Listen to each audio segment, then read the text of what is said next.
Hey guys, জানি না কোনো দিন ভাইরাল হতে পারবো কি না। কাজের ফাঁকে ভিডিও দেওয়ার চেষ্টা করি। আমাদের ভিডিও অত ভালো হয় না, তাই লাইক কমেন্ট শেয়ার হয় না। কমেন্টও কেউ করে না, শেয়ারও কেউ করে না, সাবস্ক্রাইবও করে না। সময়ও দিতে পারি না। সারাদিন সংসারের কাজ সেরে শরীর পুরো দুর্বল। ভালো যে ফিল্টার মেরে সুন্দরভাবে ভিডিও দেবো তারও টাইম পাই না। যেমন খুশি তেমন দিয়ে দিই। তাতে যেসব বন্ধুরা আমাকে লাইক কমেন্ট করে তাদেরকে অনেক ধন্যবাদ।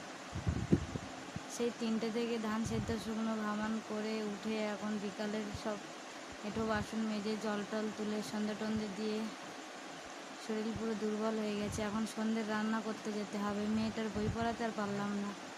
এখনই এসে সরো সাড়ি ভাত করবে কাজে।